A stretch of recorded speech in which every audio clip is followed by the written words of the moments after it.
What's up, everybody? Welcome to a new video. Today we're going to be doing a trend of the week. I know it's a little bit late to do a trend video. Today is Tuesday, but better late than never is what I believe. So let's go ahead and jump into the video.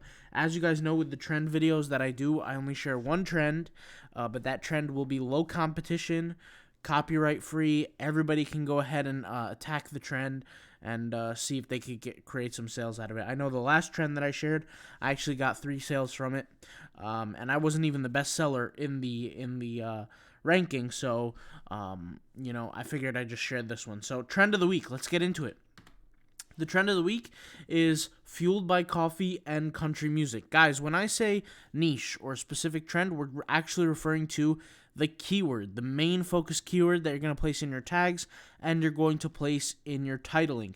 Of course, there are different tag strategies. Speaking of the tag strategy, if you need to learn how to improve your tagging and have a optimal tag strategy for Redbubble, do the whole SEO behind it, whether it's being seen on the Redbubble algorithm or the Google algorithm, check out the Redbubble tag course. A lot of members on there. We're gradually increasing the content. As you guys can see, we have a lot of content.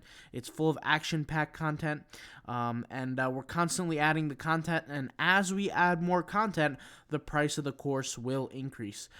We already did the first increase in price, and the early movers get the worm, I guess you could say. The early movers who get on the course first are the ones who get it for the cheapest prices. So before the price increases, or keeps increasing rather, get it in early if that's something you feel that could potentially help you and help your business, is to get a good handle and just kind of figure out how you want to set up your tags properly for your Redbubble store. But let's go ahead and get into the concept here. So fueled by coffee and country music, that's going to be the main keyword, the focus keyword, and let's go ahead and see what pops up in the search. So the top 2 sellers, ironically enough, are exactly the same design. Now, what I really think happened here is one of these sellers was probably the first one to create this, and then it was a copycat that probably took the account, literally copied the image exactly pixel for pixel, downloaded the image,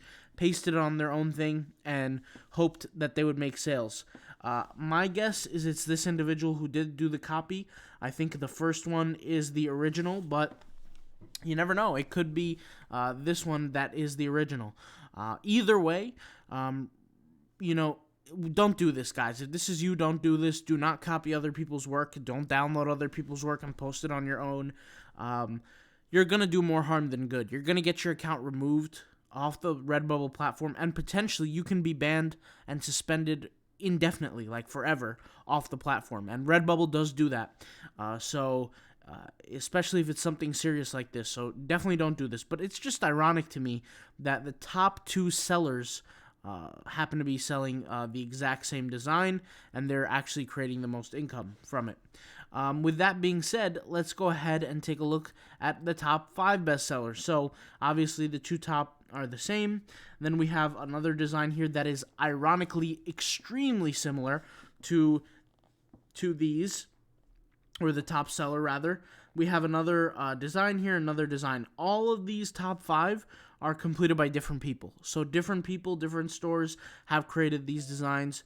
So I thought that was also kind of interesting. A lot of the times when there is something that is trending, and before it becomes trending, the person who creates that pre-trending design ends up creating many variations to the product. In this case, the person who is the top bestseller did not create many variations from what we can see. And at least, my recommendation for people is, if this is your design, if it's your trending design, create different variations in terms of colors, fonts, get creative with it. That's not what happened here. The top bestseller did not have any other variations from what I could see, but this could change literally right after this video. People are going to see this video and create more designs on this. So, it's free game. Go out there and do it. My recommendations for designs, honestly, when I look at this, fueled by coffee and country music, honestly, I'd create 60 different designs if this was me, if this was a niche that I really wanted to compete in. I would be creating essentially different coffee images. I would be using those images in the design. I wouldn't have just purely text. Like, something that I like about these images is here you have an element of like an arrow. Even though it doesn't really mean too much, I still like it. Here we have the elements of like these, I guess you could see some greenery or some green text. Not green text, but green imagery rather. That's nice. That's also a nice feature. Here you have this and almost like a musical note. That's a cool little feature. And then you have this the word music here. That's like some sort of cowboy type font. And then you have like here pretty casual, like a script kind of formation for the last one, which also doesn't look too bad. But I would say out of all of them, you're probably looking at this one the best. And what this is really telling you is that consumers like different colors in this niche. So maybe that's what people are getting attracted to. And speaking of attraction, let's talk about the trending designs. What are the designs that are getting people's attention? These are the ones that are the trending designs, ironically enough. So the one that's the best sellers are not necessarily trending. So you want to keep in mind about that. Now, some people might think about like how that kind of works. I do explain concepts like this within the tagging course. And if you're in the tagging course, you probably already know the answer to this, so I'm not going to share that information. But you could see here, there's a lot of color in these trending designs. This is probably the only one that doesn't have color too much. And kind of this one and this one. But if you look at them, there's color, there's configurations here, there's images. This is different. This gets a lot of people's attention. I like this one. This is the most trending out of all of them. I would say this is also one of the most clear ones to visually see. If we look at this design and this design, these two caught my attention the most. But look, the creator is exactly the same. Nate of Design is the same person. So this person has a creative touch, has a designer's touch. You could clearly tell. And guys, when you create these designs and you're going to put them on the t-shirt, make them as clear and as visually appealing as possible. All right?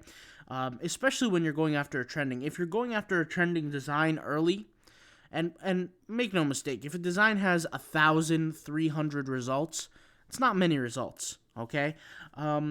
You're still getting kind of early on the game. I would say the game's kind of over by the time it hits like 3,500 designs, because at that point, the trend might be over if you think like mathematically on how many days it takes and how many designs are created each day. You know, in a normal case, if nobody knew about this design, it might take a week, 2 weeks. But since this video is probably going to go out, there's probably going to be a lot of people creating designs like this. Maybe some people might be creating 50, 60 designs per account. You're probably looking at 3,500 within the next few days. Obviously there's a benefit to these videos that expose the certain trend of the week. That I decide to expose. That's, like I said, very low competition and high amounts of relatively high amounts of search volume since it's trending, and no copyright free. But at the same time, it just shortens the lifespan of that specific trend. So that's something you guys want to be aware of. I did have a request from some people, and this was like not once or twice. I'm talking like maybe 15, 16 times. Of people who were saying create like a members area, a paid members area, where premium people can access like a board that shows the topics that are trending for that specific week or that specific day and have it updated consistently, which it's an idea, it's a creative idea, but the reason why they suggested the creative board over videos is because the videos, once they get out there, everybody kind of knows about them, and that's free information. And so what that really does is, like I said, is it closes down the window. So if you guys are interested in that, let me know. I really haven't given much thought to it, to be 100% honest with you, but you never know what could potentially happen, what the future holds, rather. So let's just go ahead and take a look here. Once again, the trending designs. This is the most visually appealing to me. This one is very visually appealing. I think the bold font, it just pops out. And honestly, guys, if it wasn't distressed the way it is, I'd still say it's very, very appealing. The distress doesn't really do much for me. I know it does a lot for some people. For me, as long as it's clear, it's visually appealing, it works. I think it's done creatively well, very well overall. But let's explore some of the trending tags, which I thought this was relatively interesting. Why a designer like this would put their designs at risk, but this is the bad way to go about things. In fact, Redbubble has specifically said do not do this, but they do it anyway. Let me go ahead and show you guys what they're doing. So for the trending design that you saw, the top trending design, they're literally just adding a number at the end of each sentence. This doesn't actually help. I know some people thinks it does. This does not. You're hurting your account like this. And if you're doing this, you might argue that yes, you've gotten trending before. Yes, people have seen your designs. Yes, you've gotten sales. That's all great, fine, and dandy. But you're doing something exactly what Redbubble told you not to do. Now, there has been other instances where, if you're spam tagging, some may argue, it's kind of up for debate. This is not up for debate. You can clearly tell this is spam tagging. And I'm not saying for you guys to do this, but if somebody was to report this design for spam tagging, it could potentially be taken down. I wouldn't say that you should do that. That's obviously, I just think it's bad karma. I don't think it's a good thing to do. Just don't do it, all right? But to add a number like this, Redbubble is going to look at these tags. Eventually, guys, Redbubble will come out with some sort of update that will patch stuff like this, and it will end up like shadow banning your account. We've seen platforms do this all the time. With growth of particular platforms and loopholes in certain systems that haven't been or have been seriously abused, that have been caught on by many people, those loopholes get patched. If we're talking about loopholes like favorite bots and things like that, that's completely different. That's a loophole that's really not going to be caught in a matter of years. You have multiple years before something like that happens, because it's very, very, very rarely used. Not too many people know about it. But when you're looking at tags like this, there's many people that go out and do stuff like this. It's only going to hurt yourself, in my opinion. And yes, once again, you can make the argument that this design was number one on trending, but just because it was number one doesn't mean this is the right thing to do. Okay, I'll just move forward from that. Now let's look at the tags of the best selling. So you want to see the dichotomy here. This is the tags of the trending. This is the tags of the best selling. So clearly, you do see the dichotomy. A little bit different. Now, what could happen is and there's no doubt in my mind that both of these designs are getting sales. The best selling, of course, obviously, but also the trending. What's really happening is based on the tags and the keywords in the tags. When they're combined together, they tend to be seen by same groups of people. So, for example, the top selling design or the trending design in it, there might be, if you scroll down, like similar listings. You know how it shows the similar listings? It could be any of these. It could be any of these. And then when people actually end up purchasing, they could have capitalized on the best selling. So remember that in general, and this is kind of the most simple way of looking at it, the best selling, don't complicate it in your head. It just means that it gets the most sales. Now, you can pontificate about why it gets the most sales, whether it's about the design, whether it's about the tags, whether it's about both. But at the end of the day, there's something to extrapolate. Some data you need to extrapolate. Look at the design. Look at the way it's tagging. That's why when people say, hey, I'm not getting any sales, there's no mystery behind why you're not getting any sales. It has to do with either something or multiple issues related to your designs. It could be the actual quality of the design. It could be the tagging. It could be the amount of traffic. You might have a beautiful tagging strategy, but if nobody sees your design, that causes a problem. And to be honest, that could come from your tagging. This is why I've said on Redbubble, on the Redbubble tagging course, there's two different algorithms that you can rank for. You can rank in Google and you can rank in Redbubble. They're two different ball games, and there's two different the criteria is different amongst both of these platforms. That's why on certain stores that I have for certain keywords, they're all Google. They're getting all Google traffic. Other keywords, I'm getting all Redbubble. But when I combine both together, the Redbubble and the Google traffic, that accounts for over 80%, not 80, maybe anywhere from 80 to 70% of my traffic, but definitely over 70% of the traffic. And that's the bulk of the traffic. And you guys have seen before, you can get 1,000 visits to your Redbubble shop in 1 week with an Instagram bot. You can get even more visits with the favorite automator.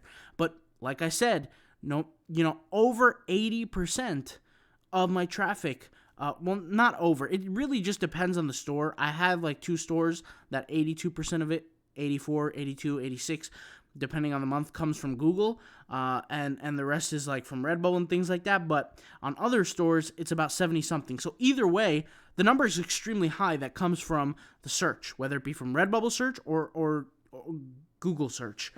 So you want to optimize for that. And I've mentioned how to do this, but like I said, it's things that you want to pay attention to when it comes to ranking. I just find the dichotomy very oddly clear between this style of tagging and this style of tagging. And by the way, guys, the bestseller, the tagging is not optimal neither. Like, just because it's not repetitive, look at the names. You have Kane Brown, Morgan Wallen. You have, what's that other girl's name? Carrie Underwood. There you go. Blake Shelton. These are Starbucks. These are words that should not be used in tags because of the copyright. But guess what?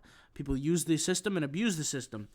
So, if you're going to learn how to tag, you want to do it properly. So that's all I got to say around that. And hopefully, if you want, go ahead and capitalize on the trend, all right? I'll talk to you guys later. Thank you guys for watching. Peace out. Bye.